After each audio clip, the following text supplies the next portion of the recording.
guys.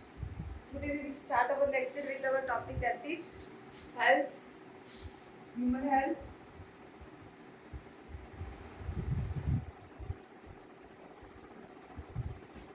अब बच्चे WHO के अकॉर्डिंग हेल्थ क्या है? It is state of social matter and the physical wellbeing. ये सब चीज़ें आपको पता है. डिजीज क्या है, हेल्थ क्या है और एपिडेमिक क्या होता है. जो कई जैसे अभी पैंडेमिक वर्ड यूज हो रहा है कि corona virus is pandemic is कि पूरे वर्ल्ड वाइड कोई चीज़ फैल जाए. और एपिडेमिक क्या होता है कि एक स्मॉल एरिया के अंदर, जैसे मान लो कि हमारे अगर सिर्फ इंडिया में कोरोना फैलता तो उसको कहते हैं एपिडेमिक. और अगर ये वर्ल्ड वाइड है तो दैट इज कॉल्ड पेंडेमिक. ठीक है. और पेंडेमिक और एपिडेमिक के ऊपर इस बार क्वेश्चन आने की प्रोबेबिलिटी है. The terms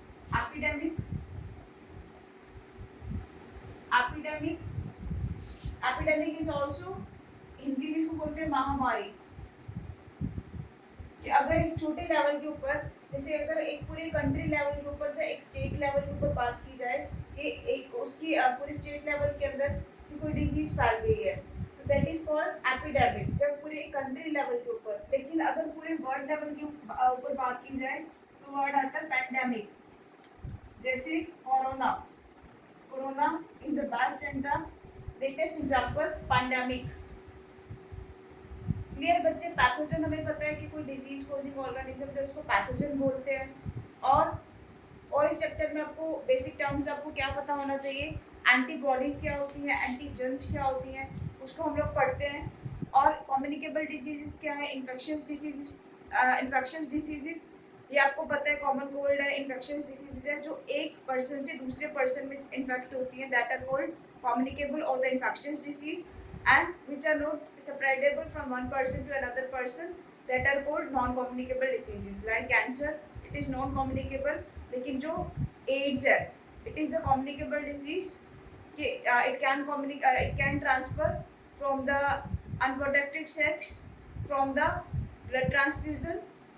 So these are the basics. आपको ये भी पता है कि disease causing pathogens को classify किया जाता है as the protozoans, bacteria and the fungal diseases. Bacterial disease भी आपको पता है, फंगल डिजीजेस भी पता है और प्रोटोजोन्स डिजीज भी पता है. मलेरिया, अमीबोसिस, राउंडवॉर्म, एस्केरिसिस और Wuchereria elephantiasis, Wuchereria bancrofti causes elephantiasis disease, typhoid, cholera, tuberculosis. ये सारे डिजीज अभी तक आप पढ़ चुके हो. तो इसके ऊपर these are the very basics and I'm not going to discuss for because मुझे पता है कि वो चीज़ें आपको आती हैं तो उसके ऊपर एक फालतू का टाइम वेस्ट करने की ज़रूरत नहीं है. So we will start our today's lecture with the topic immunity.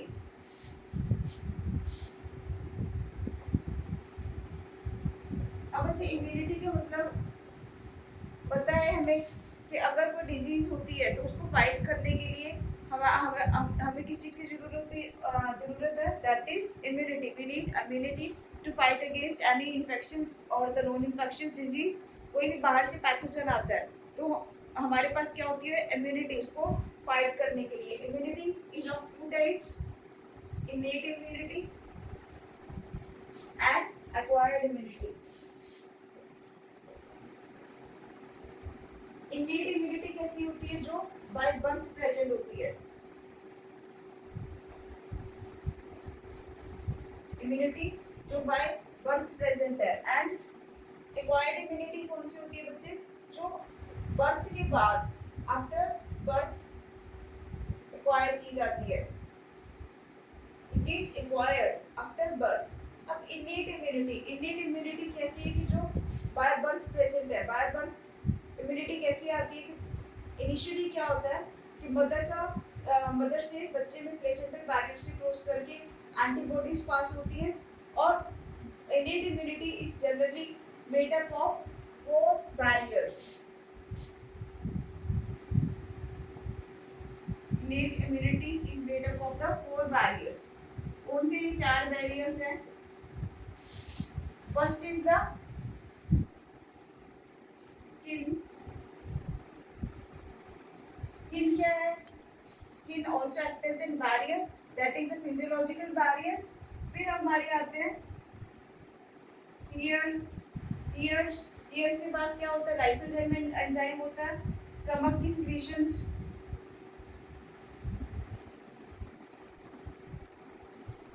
HCl hydrochloric acid, ये भी क्या करता है, जर्म्स को किल कर देता है। एंड सलाइवा,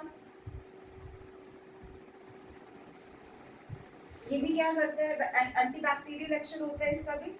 इसके पास भी एंजाइम है जो बैक्टीरिया को किल कर देगा। Then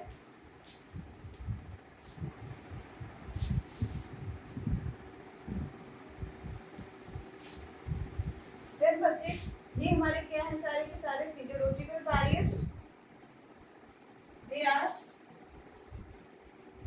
physiological barriers. और स्किन हमारा क्या है, फिजिकल बैरियर।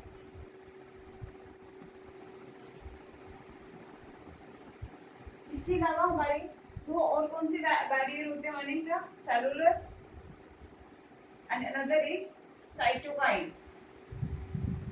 सेलुलर बैरियर के अंदर क्या आता है, सेलुलर बैरियर के अंदर आते हैं हमारे cells that are WBCs, lymphocytes, neutrophils and the monocytes. Neutrophils क्या है, फेगोसिटिक सेल्स। साइटोकाइंस क्या होते हैं, साइटोकाइन बैरियर्स कौन बनाता है, virus infected cells. Virus infected cells क्या सिक्रीट करते हैं, virus infected cells, they will secrete interferons। ये एक प्रोटीन रिलीज करते हैं। इंटरफेरॉन्स कैसे होते हैं, प्रोटीनिशियस नेचर। इंटरफेरॉन्स क्या है, प्रोटीनिशियस नेचर, जो क्या करते हैं, नॉन वायरस इन्फेक्टेड सेल्स, जो इन्फेक्टेड नहीं है उनको प्रोटेक्ट करते हैं। क्लियर। उसके बाद फिर आता है हमारा एक्वायर्ड इम्यूनिटी, जो आफ्टर बर्थ के बाद अटेन की जाती है। नॉर्मली एक्वायर्ड इम्यूनिटी में बच्चे क्या होता है, दो टाइप की इसमें लिम्फोसाइट्स हेल्पफुल होते हैं, that is the T lymphocyte and B lymphocyte।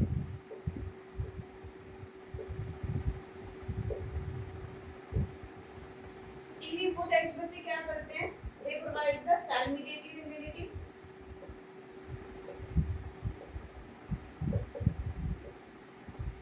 and B lymphocytes क्या करते हैं, B lymphocytes से provide the humoral immunity। humoral immunity मतलब कि ब्लड के अंदर जो इम्यूनिटी प्रेजेंट है।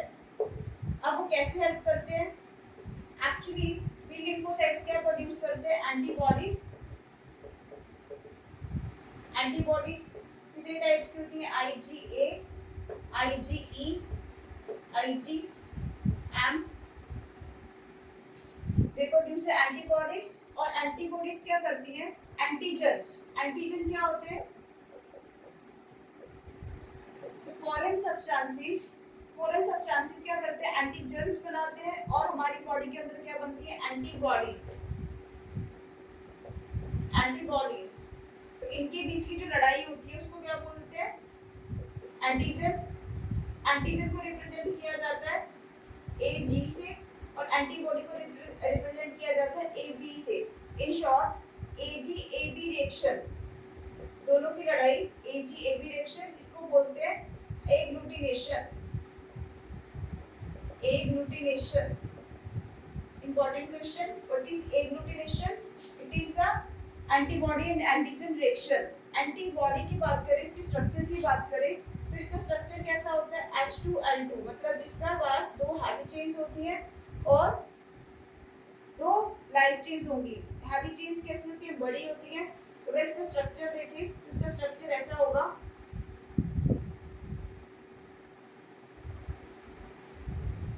इस टाइप का स्ट्रक्चर होता है इसका, वाई शेप का। यहाँ पर क्या होती है, एंटीजन्स बाइंड करती हैं, एंटीजन्स यहाँ पर बाइंड करती हैं। और ये क्या है, हमारी लाइट चेन्स, और these are the heavy chains. H2L2 antibody का स्ट्रक्चर। एंटीजेंस बाइंड की तब क्या प्रोसेस हुआ, एग्लूटिनेशन।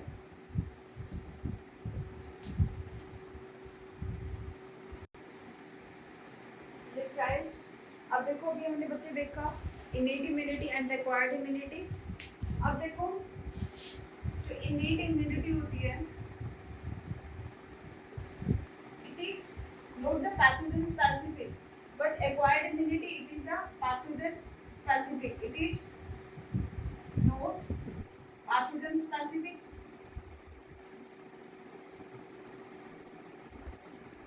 but acquired immunity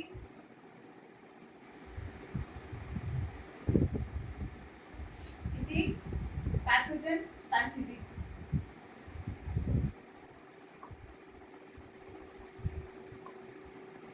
अब बच्चे एक्वायर्ड इम्यूनिटी को फर्दर कैटेगराइज किया जाता है as active immunity and passive immunity. जो एक्वायर्ड इम्यूनिटी है ये mainly it is based on memory. Acquired immunity it is mainly based on memory. Memory को कोई कैसे बेस होती है कि मान लो अगर कोई पैथोजन है हमारी बॉडी के लिए सबसे फर्स्ट टाइम हमारी बॉडी में सबसे फर्स्ट टाइम मैटर करता है, तो हमारी बॉडी क्या करती है, उसको रिकॉग्नाइज करती है कि नहीं तुम तो मेरी अपने नहीं हो, तुम तो बाहर से आए हो। बॉडी फटाफट से पहचान जाती है। कैसे पहचान जाती है, बॉडी के पास क्या ह्यूमोरल सिस्टम। ह्यूमोरल सिस्टम किसने प्रोवाइड किया था, बी एंटीबॉडीज ने। हमारे एंटीबॉडीज हमारे पास स्पेशली एंटीबॉडीज है जो क्या होते हैं, एंटीजन स्पेसिफिक होते हैं। अब एंटीजन्स क्या है, हमारे फॉरेन मटेरियल्स, ये जो बॉडी के अंदर एंटर करते हैं, तो बॉडी ने इसको क्या किया, पहचान लिया। अब जब फर्स्ट टाइम के लिए जो इनका इंटरेक्शन सेशन है, फर्स्ट इंटरेक्टिव सेशन, उसके कारण बॉडी इसको याद रखती है।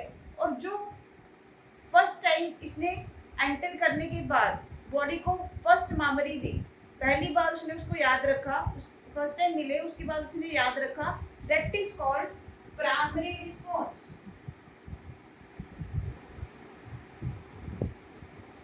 That is called primary response. And similarly अगर यही पैथोजन फिर से वापस आ गया हमारी बॉडी के अंदर, फिर बॉडी उसको बोलती है हाय तुम तो वही हो, तुम जो आए थे पिछली बार 4 दिन तक मुझे फीवर देकर गए, वही हो ना तुम।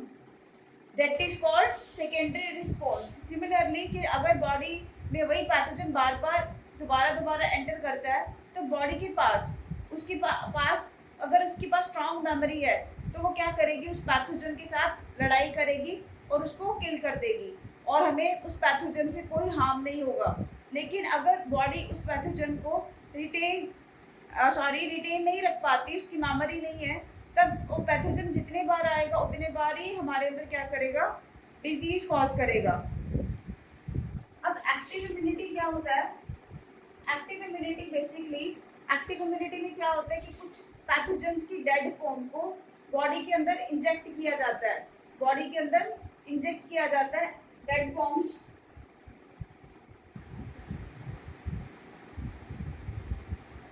डेड फॉर्म्स जब बॉडी के अंदर आती हैं, तो पैथोजन्स को आर्टिफिशियली हमने आर्टिफिशियली पैथोजन्स को एंटीजन बनाया और बॉडी के अंदर डाला ताकि एंटीबॉडीज बनना शुरू हो जाए, और एंटीबॉडीज वो क्या करे, एक मेमोरी रिटेन करवाना शुरू कर दे, और उसका बॉडी के पास उसके क्या हो जाए, एक इंटरेक्शन हो जाए, जिसके कारण हमारी इम्यूनिटी बिल्ड हो सके। That is called active immunity. और पैसिव इम्यूनिटी बच्चे कैसी है, पैसिव इम्यूनिटी जो प्रोवाइड की जाती है मदर के थ्रू,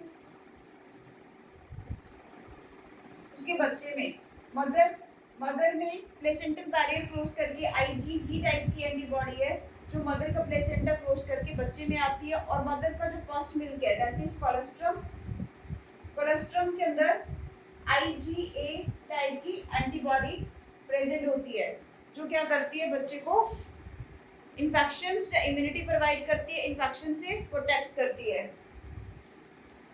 देन हम बात करते हैं vaccination and the immunization. Immunization क्या है, बच्चे का इम्यून सिस्टम स्ट्रॉन्ग करने के लिए उसको वैक्सीन दिया जाता है। वैक्सीन के अंदर क्या होती है, dead forms of the pathogens और the inactive forms of the pathogens. तो वैक्सीन क्या करता है, मेनली वैक्सीन बच्चे को जैसे बच्चे को वो दिए जाते हैं 3 मंथ्स के बाद, 6 मंथ्स के बाद, 9 मंथ्स के बाद, फिर 12 मंथ्स पे, फिर 1.5 ईयर। तो ऐसे सिमिलरली जो इंजेक्शन का ड्यूरेशन होता है वो दिए जाते हैं to get the booster dose. 3 महीने में बच्चे को जब इंजेक्शन दिया तो बच्चे को हल्का हल्का फीवर आता है, that is the primary response. वही इंजेक्शन मैंने 6 मंथ्स में दिया, फिर वो सेकेंडरी रिस्पॉन्स बनाया। 9 मंथ्स के ऊपर दिया, वो बार बार इंजेक्शन दिया जाता है ताकि हमारे अंदर मेमोरी स्ट्रांग हो जाए। जैसे हम किसी चीज़ को बार बार पढ़ते हैं, उसको मेमोरी स्ट्रांग करने के लिए, ऐसे ही इंजेक्शंस की मेमोरी बनाने के लिए उसे बार बार दिया जाता है। And later on tertiary dose, फिर इसको क्या बोला जाता है, बूस्टर डोज। बूस्टर डोज कब दी जाती है, जब बच्चा थोड़ा बड़ा हो जाता है, जैसे 3 इयर्स के बाद, 3 इयर्स में जब वही मान लो डीपीटी का इंजेक्शन है, वो बच्चे को लगा 3 मंथ्स में, वो क्या करेगा, प्राइमरी रिस्पॉन्स बनाया, 6 मंथ्स में सेकेंडरी रिस्पॉन्स एंड 9 मंथ्स में टर्शियरी रिस्पॉन्स, ऐसे करके उसने रिस्पॉन्स बनाए। अब उसी डीपीटी के इंजेक्शन को मैंने 3 इयर्स पे दिया, तो उसको क्या बोलेंगे, that is the booster dose. उसको बूस्ट कर दिया। जैसे अभी हम लोग आपको क्रैश कोर्स के अंदर क्या कर रहे हैं, बूस्ट कर रहे हैं कि एटलीस्ट जो आपका कुछ कंटेंट रह गया उसको बूस्ट कर लो, फटाफट से मेमोराइज कर लो। The booster dose is given in the form of vaccination, is also done to provide the immunity.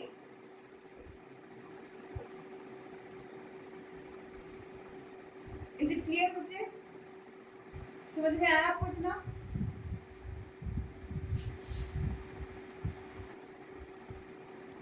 जिस बच्चे अभी हमने देखा active and the passive immunity. Active immunity क्या है, जब होस्ट डेड फॉर्म्स या फिर लाइव फॉर्म्स, डेड या लाइव फॉर्म्स ऑफ पैथोजेंस को एक्सपोज होता है,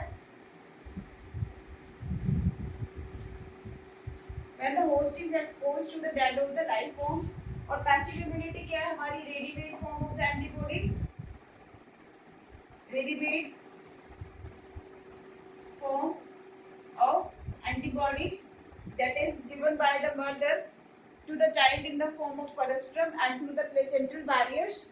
और फिर हमने सेकेंडली क्या किया, वैक्सीनेशन में भी हमने डेड फॉर्म्स डाल दी ताकि उसमें एंटीबॉडीज बन सके। It is also the passive immunity. Vaccination भी क्या करता है, पैसिव इम्यूनिटी बनाता है।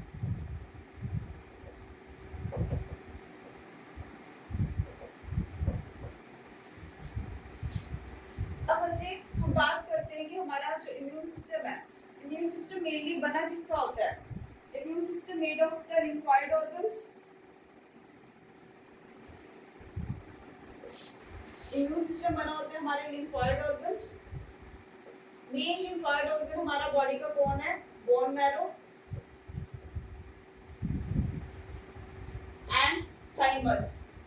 बोन मैरो सबसे प्राइमरी ऑर्गन है, इट इज अ प्राइमरी। यहाँ पर क्या होता है, हमारी लिम्फोसाइट्स बनते हैं, लिम्फोसाइट्स बनते हैं दोनों टाइप के, बी एंड टी लिम्फोसाइट्स। कहाँ बनते हैं, बोन मैरो के अंदर। और थाइमस के अंदर क्या होता है, मैचुरेशन, इसको हमने पढ़ा भी था, मैचुरेशन ऑफ टी लिम्फोसाइट्स। जब मैंने आपको एंडोक्राइन सिस्टम पढ़ाया था उसमें मैंने बताया भी था थाइमस के बारे में कि थाइमस क्या करता है, जब during the at the age of the child birth, और जब बच्चों के अंदर थाइमस क्या होता है, वेल डेवलप्ड होता है, लेकिन विद द एज थाइमस का साइज क्या होता जाता है, रिड्यूस होता जाता है। जैसे ही ओल्ड एज आती है थाइमस क्या हो जाता है, डीजेनरेट हो जाता है। और फिर जो लिम्फोसाइट्स है वो मूव होते हैं spleen and the other organs. Spleen क्या है, reservoir of the erythrocytes.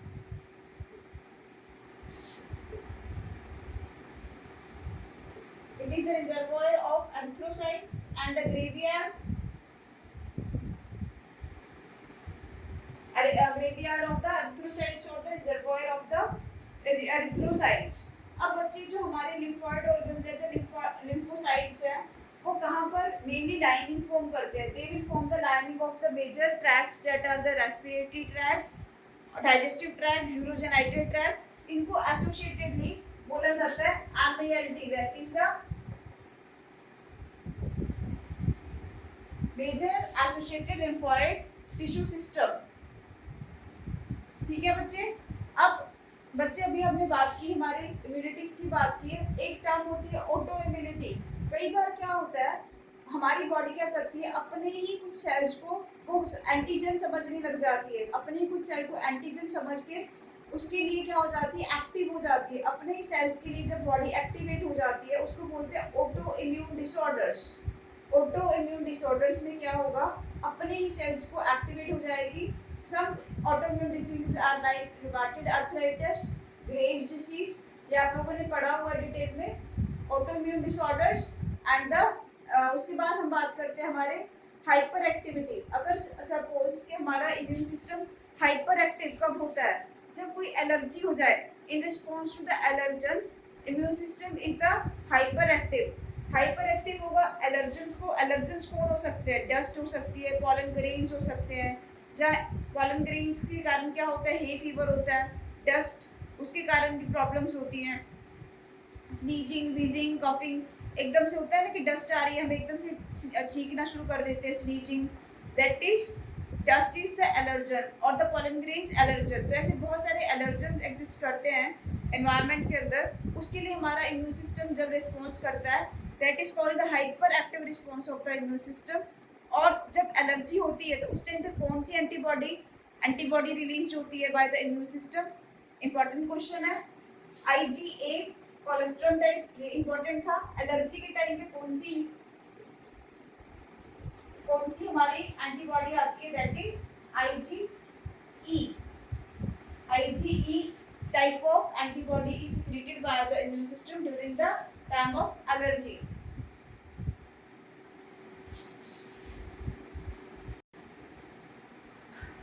Yes, my dear kids, my next topic is AIDS.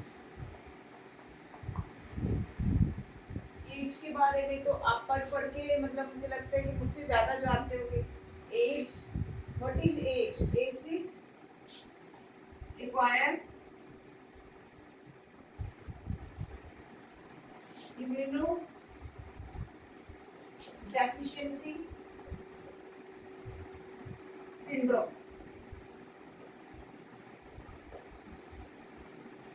अब बच्चे हमें पता है कि जो एड्स है, एड्स जिस पर्सन को एड्स है वो क्या होगा, उसके पास इम्यून सिस्टम डेफिशिएंट होगा, उसके पास इम्यून सिस्टम की एक्वायर्ड इम्यून सिस्टम की डेफिशिएंसी होती है, इसीलिए इसका नाम क्या रख दिया, एक्वायर्ड इम्यूनोडेफिशिएंसी सिंड्रोम। अच्छा, एड्स को कौन कॉज करता है, HIV। HIV कैसा वायरस है, it is the retrovirus.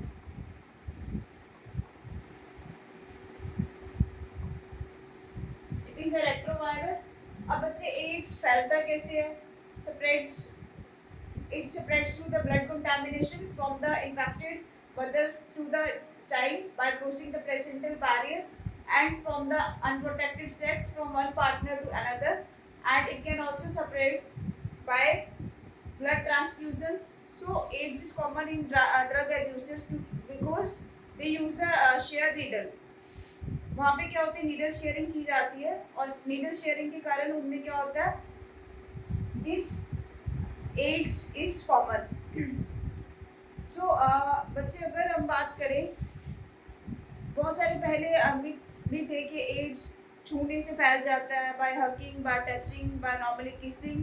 So these myths are wrong कि एड्स कभी भी किसी पर्सन के पास, इन्फेक्टेड पर्सन के पास बैठने से, उठने से, उसके साथ खाने से नहीं होगा, but it is only transmitted through the blood के थ्रू। अगर ब्लड ट्रांसमिशन होती है तब it can be transferred ads.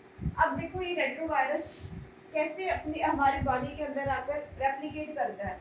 Retrovirus है, इसके पास क्या है, इस वायरस के पास, मान लो ये एक वायरस है, इसके वायरस के पास क्या है, RNA जीनोम। अब जब ये होस्ट की बॉडी के अंदर आता है, जब ये होस्ट की बॉडी के अंदर आता है तो उसमें आकर इसके मैक्रोफेजेस, हमारी बॉडी के मैक्रोफेजेस एक्टिवेट होते हैं। मैक्रोफेजेस क्या है, हमारे फेगोसाइटिक सेल्स है, लेकिन फेगोसाइटिक सेल्स इस वायरस को इंजेस्ट नहीं कर पाते। जैसे इस वायरस ने उसको इंजेस्ट करने के लिए अपने वायरस को अंदर लिया, फेगोसाइटिक सेल्स के अंदर आया, मैक्रोफेजेस के अंदर आया, तो ये यहाँ पर आकर क्या होना शुरू हो जाएगा, रेप्लिकेट। इसके DNA के साथ, मैक्रोफेजेस के DNA के साथ मिलकर ये RNA virus with the help of reverse transcriptase enzyme, reverse transcriptase enzyme important, reverse transcriptase enzyme की हेल्प से ये क्या करेगा, रेप्लिकेट करेगा और क्या बना देगा, वायरल डीएनए। अब ये वायरल डीएनए इसको रोकने के लिए हमारे लिम्फोसाइट्स एक्टिवेट होंगे बॉडी के। लिम्फोसाइट्स मेनली जो टीएच सेल्स होते हैं, लिम्फोसाइट्स की भी आगे टाइप्स होती हैं, T helper sales, T killer cells and T natural killers. So T lymphocytes की भी आगे टाइप्स होती हैं। लिम्फोसाइट्स में टी लिम्फोसाइट्स में सेल मेडिएटेड इम्यूनिटी जो प्रोवाइड करते हैं। टी हेल्पर सेल्स क्या करते हैं, इसको वायरल डीएनए क्या करता है, इसको भी इंजेस्ट कर जाता है, इसके ऊपर इफेक्ट करता है और टी हेल्पर सेल्स कॉन्टिन्यूसली इसके साथ लड़ते हैं, लेकिन वायरल डीएनए की कॉपीज बहुत ज़्यादा बन जाती हैं यहाँ पर लिम्फोसाइट्स के अंदर। As a result T helper cells का नंबर बहुत ज़्यादा डिक्रीज हो जाता है, अराउंड 20,000 के अराउंड उसका नंबर रह जाता है। तो अगर ये क्वेश्चन भी आ सकता है कि टी लिम्फोसाइट्स में भी कौन सी सेल्स हैं जो एड्स ड्यूरिंग एड्स या एड्स इन्फेक्टेड पर्सन में कौन सी सेल्स का नंबर कम होता है, they are the T helper sales.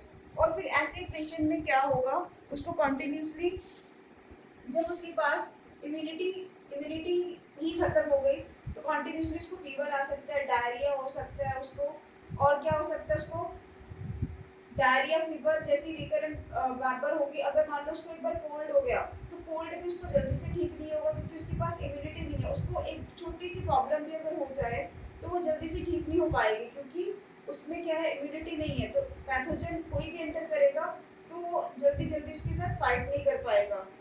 सो इसका डायग्नोस्टिक टेस्ट कि हमें कैसे पता लगेगा कि इसको डायग्नोस कैसे कर सकते हैं, diagnostic test is Elisa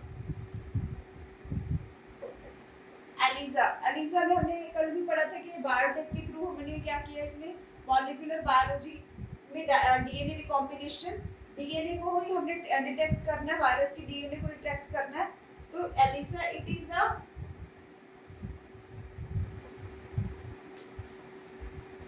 a diagnostic test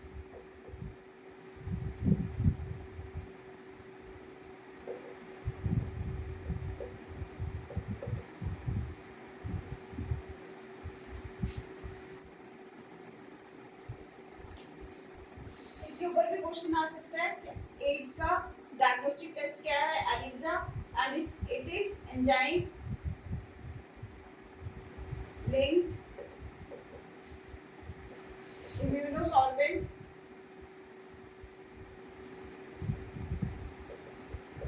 acid. इसकी फुल फॉर्म क्या है, एंजाइम लिंक इम्यूनोसॉल्वेंट एसिड। क्या हम लोग एड्स को क्योर कर सकते हैं? नो, अभी तक एड्स को क्योर करने के लिए कोई भी ऐसी एंटीवायरल मेडिसिन नहीं बनी है। हाँ, एड्स के लिए कुछ एंटीवायरल मेडिसिन दी जा सकती है लेकिन वो पूरी तरीके से इफेक्टिव नहीं होती हैं।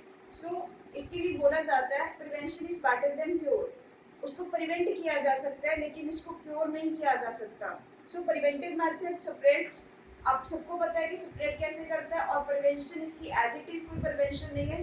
सो prevention is better than cure, कि इसको प्रिवेंट किया जा सकता है लेकिन पूरी तरीके से क्योर नहीं किया जा सकता। Am I clear with the AIDS?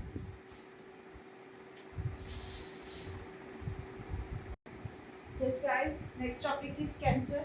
बच्चे कैंसर बहुत फैटल है, यू ऑल नो कि कैंसर कैसे होता है। कैंसर देखो हमारी बॉडी के अंदर नॉर्मली सेल्स क्या होते हैं, सेल डिविजन्स कंट्रोल रहती है। नॉर्मली सेल्स क्या करते हैं, डिवाइड होते हैं, लेकिन उनकी डिविजन्स कैसे होते हैं, कंट्रोल्ड। सेल्स के पास एक मैकेनिज्म होता है contact inhibition. What is this contact inhibition? कि एक सेल है, मान लो ये दूसरी सेल के कॉन्टैक्ट में जब आता है तो ये कंट्रोल वे में ग्रो करता है, कंट्रोल वे में डिवाइड करता है। लेकिन इन केस कि कई बार क्या होता है, सेल्स क्या करते हैं, एबनॉर्मली डिवाइड करना शुरू कर देते हैं। सेल्स एबनॉर्मली डिवाइड करते हैं, uncontrolled growth. This will form a cluster of the tissues.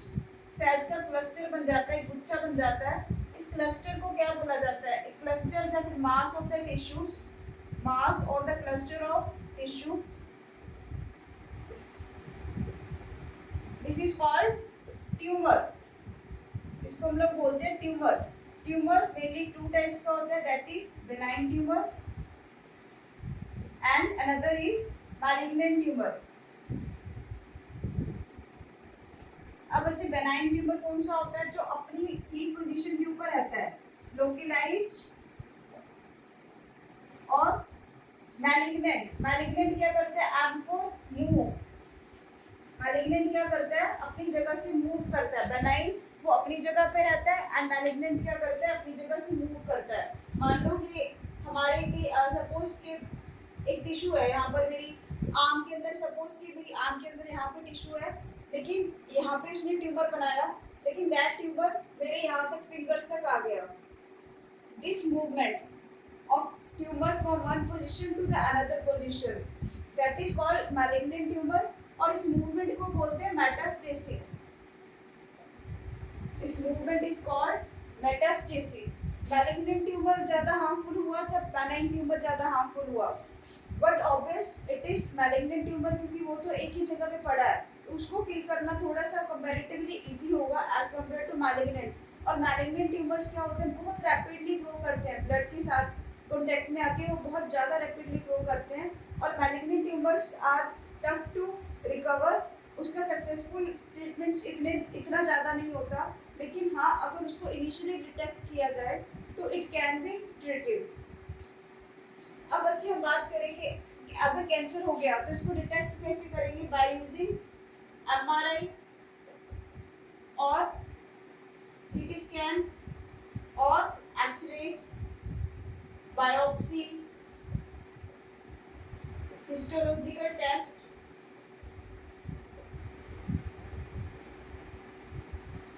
इसको हम लोग डिस्कस करते हैं। These are the diagnostic test.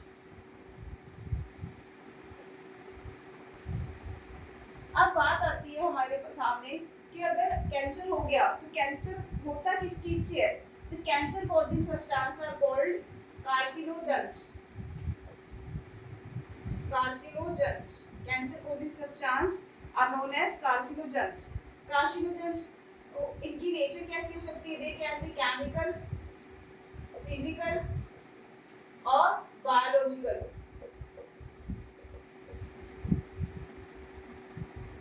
Chemical जैसे हमारे बीड़ी सिगरेट के अंदर क्या होता है? तंबाकू, तंबाकू निकोटीन, वो क्या करते हैं? कैंसर कोज करता है। लंग कैंसर स्मोकर्स के अंदर कॉमन होता है, lung cancer common in the smokers. And biologically और द फिजिकली क्या है? एक्स-रेज, गामा रेज, ये सारी की सारी रेज क्या करती हैं? somehow they can cause the abnormal growth और can cause the cancer। Biologically क्या होता है? कई बार कुछ जीन्स क्या हो जाते हैं? कुछ जीन्स की एब्सेंस की वजह से, जो कुछ जीन्स की वजह से, जो डीएनए की वजह से कई बार क्या होने शुरू हो जाती है? abnormal growths होनी शुरू हो जाती है। that are called in case of bone they are called the oncogenes। जब कुछ जीन्स जो हमारे कैंसर कोज करते हैं they are known as the oncogenes। ठीक है बच्चे, अब हमारा डायग्नोस्टिक टेस्ट की बात करते हैं।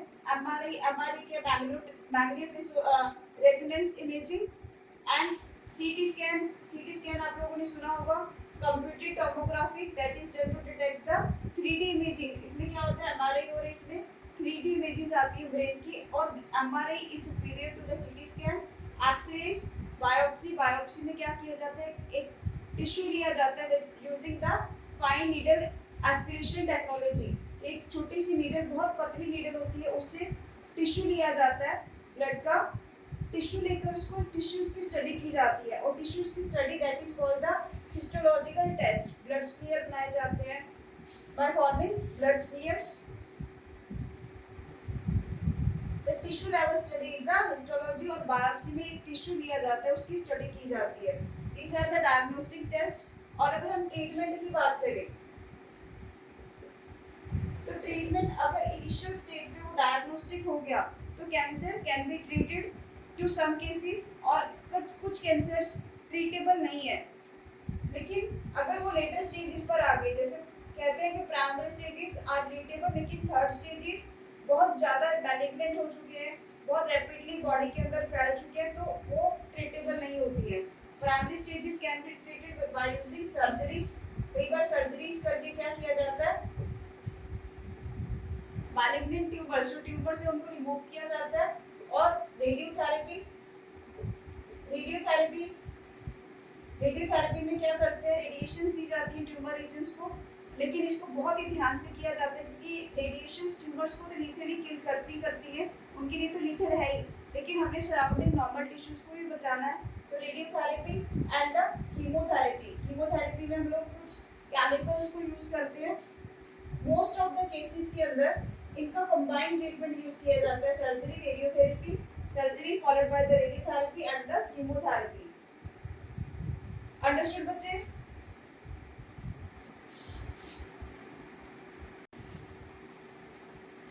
Yes guys, next topic is drug abuse.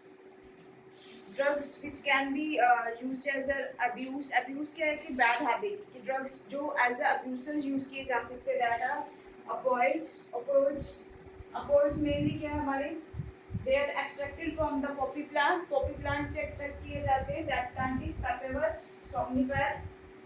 somniferum, and the most commonly used opioid is heroin, or commonly it is called smack. या फिर इसको चिट्टा भी बोलते हैं पंजाबी के अंदर। स्मैक, हीरोइन, ये ऑब्टेन होते हैं by acylation of morphine. It is mainly diacyl morphine, acylation of morphine से बनते हैं। It is mainly diacyl morphine obtain from the plant Papaver somniferum. लेकिन अगर एक बार ऑपॉइड्स को यूज़ किया, इसको मेनली इनहेल किया जाता है या फिर इसको खाया जाता है, तो इसको जब ये एंटर करते हैं बॉडी के अंदर, तो मेनली ये हमारे सेंट्रल नर्वस सिस्टम को अफेक्ट करते हैं।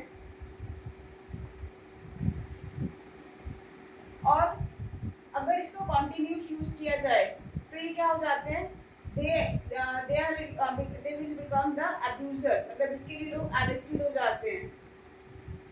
Next drug is cannabinoids. Cannabinoids are obtained from the inflorescence of the plant Cannabis sativa. Inflorescence हमें पढ़ा था कि flowers के inflorescence are the arrangement of flowers, मतलब Cannabis sativa प्लांट की फ्लावर्स से इसको एक्सट्रैक्ट किया जाता है। कैनाबॉइड्स ये मेनली ये भी हमारे ब्रेन के अंदर इन्फेक्ट करते हैं। हमारे ब्रेन के पास स्पेशल टाइप के रिसेप्टर होते हैं, जैसे ऑपोइड रिसेप्टर, उसके ऊपर जाके ऑपोइड्स एक्ट करते हैं। कैनाबॉइड रिसेप्टर, उसके ऊपर जाके कैनाबॉइड्स एक्ट करते हैं और बॉडी की फंक्शनिंग को थोड़ा स्लो डाउन कर देते हैं।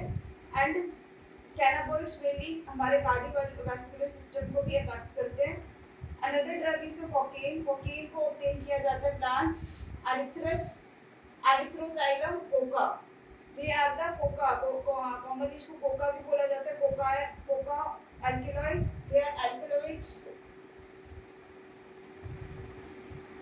और कोकेन ये क्या करते हैं बच्चे, अगर इसको एक्सेसिव अमाउंट में लिया जाए, they will cause the hallucinations, कि बंदे को लगता है कि उसको किसी ने बुलाया। hallucinations क्या होता है कि जैसे मतलब मुझे किसी ने बुलाया नहीं है, लेकिन मुझे ऐसा लग रहा है कि मुझे किसी ने बुलाया है। जब इट इज़ द फीलिंग कि हमें कुछ लगता है, जो हम सोचते हैं कि हाँ मतलब मेरे सामने ही खड़ा है, तो ऐसा फील होना शुरू हो जाता है। hallucinations, it causes hallucination in the excessive dosage। and LSD क्या है, lysergic acid diethyl amides, they are also used as the drugs।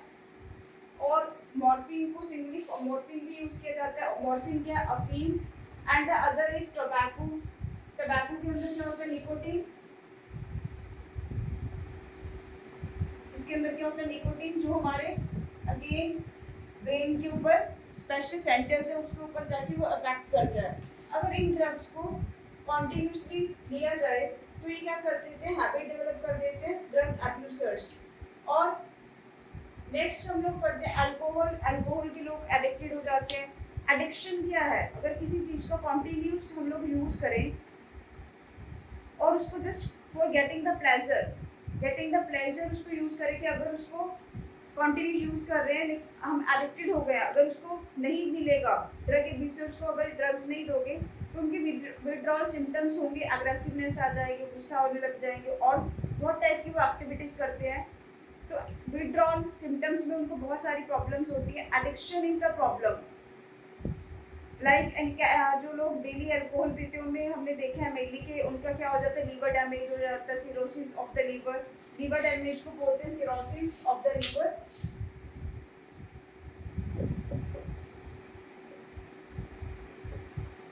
Mainly addiction की स्टेज में होता है। एडोलेसेंस, एडोलेसेंस क्या है? It is the specific period from the age of 12 to around 20 years of the age। जब बच्चा क्या होने शुरू होता है, मेंटली, फिजिकली और इमोशनली ग्रो करता है, तब बच्चे के ऊपर it can be due to the कि उस टाइम के बच्चे की एज ही ऐसी होती है कि बच्चे को लगता है कि एक्सपेरिमेंटेशन किया जाए जस्ट फॉर द ट्रायल। एक बार ट्रायल के लिए वो सब चीज़ें को करना चाहता है। There is the curiosity and the excitement level कि एक बार चलो ट्राई करते हैं। लेकिन एक बार ट्राई किया तो ये चीज़ें फर्स्ट टाइम यूज़ करने पे अच्छी लगती हैं एंड देन पर्सन क्या हो जाता है, इनके लिए हैबिचुअल हो जाता है। और क्या हो सकता है, एडोलेसेंस में पीयर प्रेशर हो सकता है, कुछ फ्रेंड्स का प्रेशर हो सकता है कि भी हाँ तुम यूज़ करके देखो। एंड हो सकता है कि बच्चे को किसी एंजाइटी हो, किसी का डर हो, उस सिचुएशंस में भी एग्ज़ाम फेलियर, एग्ज़ाम में कुछ एग्ज़ाम में परफॉर्म नहीं कर पा रहा, क्लास में परफॉर्म नहीं कर पा रहा। तो in these situations also the person can get addicted to the drugs. So ऐसे स्टेज में बच्चों को काउंसिल करना बहुत ज़्यादा इम्पोर्टेंट है। पेरेंट्स, टीचर्स एंड सोसाइटी का बहुत इम्पोर्टेंट रोल है। The proper education is important. एक बार अगर मान लो पर्सन एडिक्टेड हो गया तो how the withdrawal is done, उसको ड्रग एडिक्टेड पर्सन को कैसे ठीक किया जाता है। ड्रग एडिक्टेड पर्सन को ठीक करने के लिए बहुत सारे रिहैब सेंटर भी होते हैं। रिहैब सेंटर होते हैं, उनको वहाँ पे आइसोलेटेड रखा जाता है। और एकदम से कोई भी एडिक्टेड पर्सन एकदम से ड्रग्स नहीं छोड़ता, वो धीरे धीरे करके ड्रग्स को छोड़ता है। तो ड्रग एडिक्शन को छोड़ने के लिए इट इज़ इम्पॉर्टेंट कि हम लोग मेडिकली और सोशली मेडिकल कंसल्टेंट्स को मिले, पेरेंट्स की हेल्प लें, या अपनी टीचर्स की हेल्प लें, या अपने एल्डर्स की हेल्प लें। So it is a very important topic. और drug abuser, addiction, adolescence, these are the very vast topic बच्चे। इसको हम लोग मतलब बहुत डिटेल में नहीं डिस्कस कर सकते because these topics are beyond the limit. But जो आपकी एग्ज़ाम ओरिएंटेड चीज़ें इंपॉर्टेंट है वो मैंने यहाँ पे लिख दी है। सो प्लीज़ इसका स्क्रीनशॉट ले लो और इसी चीज़ को आप लोगों ने फोकस करना है।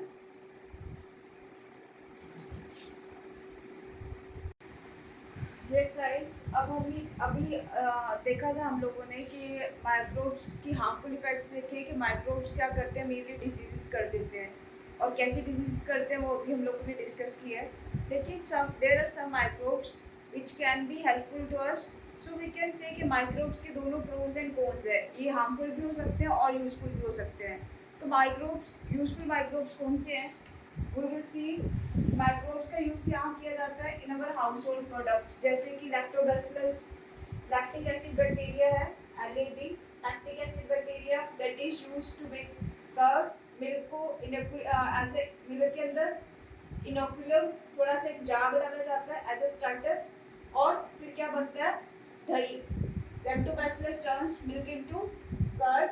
स्कैरोमाइसिस cerevisiae that is yeast, baker's yeast. Baking industry में इसका बहुत ज़्यादा यूज़ है। बेकर्स ईस्ट, बेकिंग में क्या करते हैं, इस ईस्ट को डाल के डोज बनाए जाते हैं। डोज की फ्लफीनेस, क्योंकि इसमें क्या होगा, कार्बन डाइऑक्साइड रिलीज करेगा ये, जिसके कारण क्या होगी, फ्लफीनेस होगी, ब्रेड मेकिंग की जाती है। और स्कैरोमाइसिस सेरेनेशिया, इसका एक इंडस्ट्रियल और यूज भी है। It is also use in the brewery industry.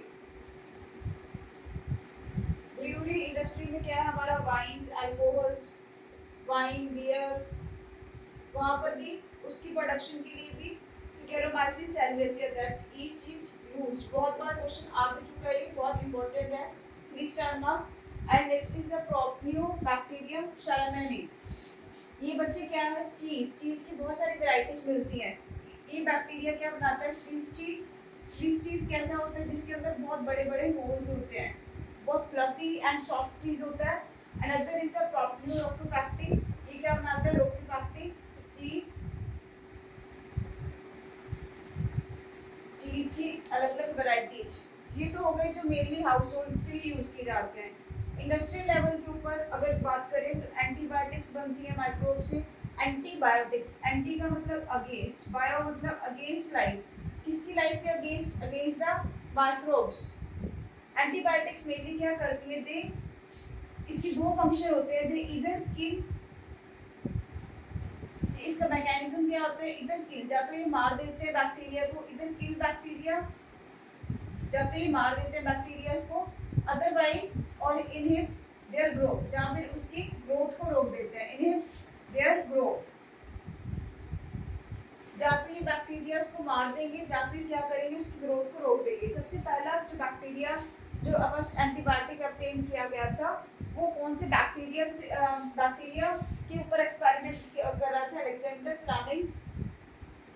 Alexander Fleming उसने सबसे पहला एंटीबायोटिक ऑब्टेन किया था by performing experiments on culture of Staphylococcus bacteria।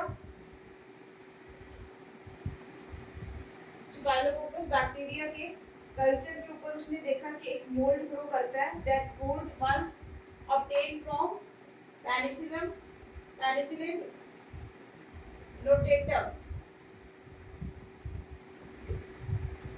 ये एक फंगस थी और इस फंगस से उसने इस एंटीबायोटिक को ऑब्टेन किया और उसका नाम रख दिया penicillin. Penicillin was the first obtained antibiotic और इसका मेजर यूज किया गया वर्ल्ड वॉर सेकंड के टाइम पे। इसलिए इसको अलेक्जेंडर फ्लेमिंग को उस टाइम पे नोबेल प्राइज भी दिया गया।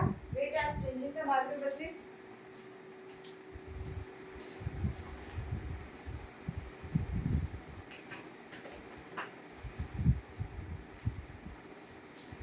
अलेक्जेंडर फ्लेमिंग ने पेनिसिलिन रोटेटम ने सबसे फर्स्ट ऑब्टेन किया था, दैट इज द पेनिसिलिन। और उसके बाद आज को हमें पता है कि बहुत सारे एंटीबायोटिक्स नोन है। इसका मेन एक्शन आपको पता होना चाहिए। Next is the acid producers. Acid producers, citric acid कौन बनाता है? यस बच्चे, citric acid, butyric acid and the lactic acid, ये सब बैक्टीरिया से और ईस्ट वगैरह से ऑब्टेन किए गए। क्लियर बच्चे? Acid producers. फिर आगे हमारे एंजाइम्स ऑब्टेन किए जाते हैं माइक्रोब से। लाइपेसिस एंजाइम क्या करता है? It helps in forming the detergents. ये डिटर्जेंट्स बनाता है, क्लीनिंग रिएक्शन होता है इसका। और बैक्टीरियसिस एंड द प्रोटीएसिस। बैक्टीरियसिस एंड प्रोटीएसिस क्या है बच्चे? ये एंजाइम्स कहाँ पे होते हैं? जो आपने मार्केट में आपने वो देखिए जूस की बॉटल जूस क्या होता है? जो हम लोग घर पे जूस बनाते हैं उसके कंपैरिजन में मोर क्लियर होता है due to the presence of these enzyme बैक्टीरियसिस and the proteases. Another enzyme is the streptokinase. Streptokinase enzyme ये बच्चे क्या करते हैं? स्ट्रेप्टोकाइनेज एंजाइम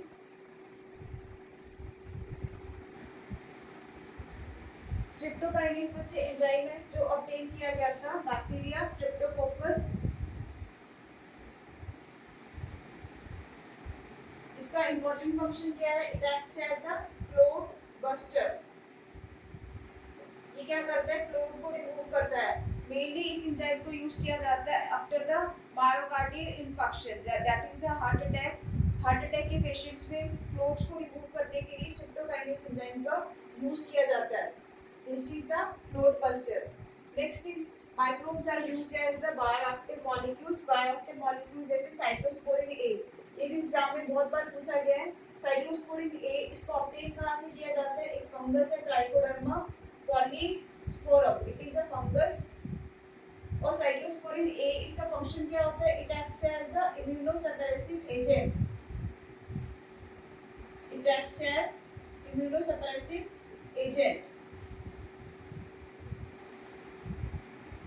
ऑटोइम्यून डिसऑर्डर्स में जब इम्यूनिटी ऑटो एक्टिव हो जाती है तो इम्यून सिस्टम को सप्रेस करने के लिए साइक्लोस्पोरिन को यूज किया जाता है। या फिर कई बार कुछ सर्जरीज के बाद भी क्या हो जाता है? इम्यून सिस्टम हाइपर एक्टिव हो जाता है। जब कुछ ट्रीटमेंट्स के अंदर इम्यून सिस्टम हाइपर एक्टिवेट हो जाता है तो तब इम्यून सिस्टम को सप्रेस करने के लिए cyclosporin is used Another bioactive molecule is the statins. Statins obtained किए गए हैं monoascus purpurus. This is also a form of yeast. yeast की form है monoascus purpurus. Statins क्या करते हैं? They lower the blood cholesterol level. Statin का function ये बहुत important है. They help in lowering blood cholesterol level.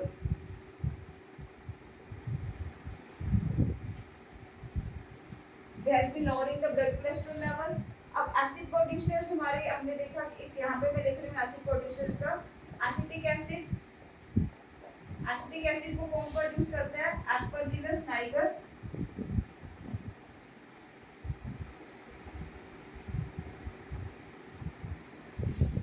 And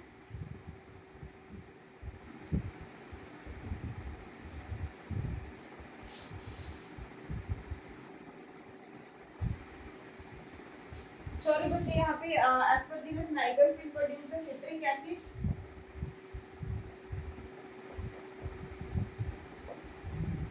acetic acid को कौन प्रोड्यूस करता है? Agrobacterium.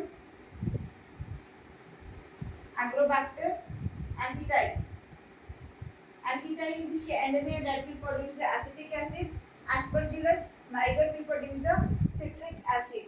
Please take the screenshot. ये बहुत इंपॉर्टेंट है. इसमें से एक क्वेश्चन गारंटीड है इस लेक्चर में से. अब कोई भी एज पे आ सकते हैं. ये तो रिपीटेड बहुत बार पूछे गए. साइक्लोस्पोरिन, स्टेटिन्स, स्ट्रेप्टोकाइनेस, पेनिसिलिन और प्रोपियोरोकोफैक्टिस. इस चीज के ऊपर भी क्वेश्चन आया हुआ. इसमें हर एक टॉपिक के ऊपर कुछ ना कुछ क्वेश्चन आया हुआ है. सैक्रोमाइसिस सेरेविसिया इस माइक्रोब के ऊपर भी क्वेश्चन आया हुआ है. प्लीज इसका एक बार स्क्रीनशॉट ले लो बच्चे. Yes guys, the next topic is microbes in the sewage treatment. बच्चे हमें पता है कि हम डेली कितना ज़्यादा ह्यूमन एक्सक्रीटरी वेस्ट है, जब म्यूनिसिपल वेस्ट है वो सारा का सारा कहाँ पे जाता है? सीवेज पास डाउन होता है सीवेज ट्रीटमेंट प्लांट्स के अंदर. वो डायरेक्टली ऐसे थोड़ी एक्सपोज किया जाता जब उसको ड्रेन किया जाता. That is treated in the sewage treatment plants. STP, that is the sewage treatment plant. अब सीवेज ट्रीटमेंट प्लांट को पढ़ते हैं कि यहाँ पर माइक्रोब्स कैसे हेल्पफुल होते हैं. सबसे पहले जो पूरा bulk of the sewage waste इसको एक बड़े बड़े टैंक्स के अंदर डाल दिया जाता है. और जो उसका ऊपर का स्लज होता है, ऊपर का वेस्ट, द फ्लोटिंग वेस्ट और बड़े बड़े पत्थर, स्टोन्स और the large particles. Floating waste and big particles are filtered out. सबसे पहले क्या किया जाता है? फिल्ट्रेशन किया जाता है. फिल्ट्रेशन के बाद जो उसके सेडिमेंट्स रह गए, सेडिमेंट्स विल सेटल डाउन हो जाएंगे. Sediments will settle down. जब ये सेटल हो गए तो ये क्या बनाएंगे? दे विल फॉर्म द प्राइमरी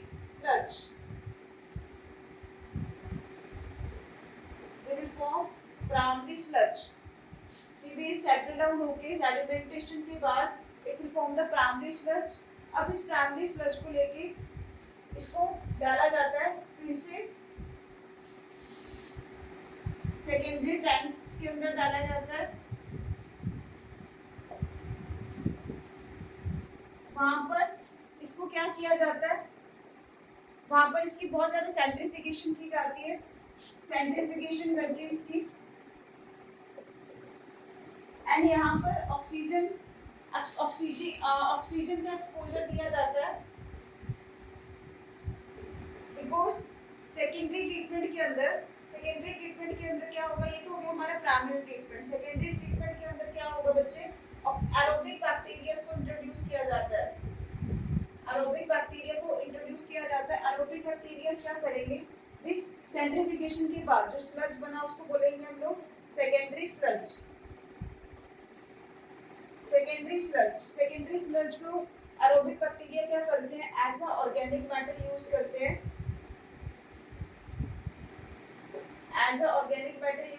जब इसको एरोबिक बैक्टीरिया ऑर्गेनिक मैटर की फॉर्म में यूज करते हैं तो तो क्या होगा, उनका ऑक्सीजन डिमांड कम हो जाएगा। ऑक्सीजन डिमांड कम होना is called BOD, biochemical oxygen demand.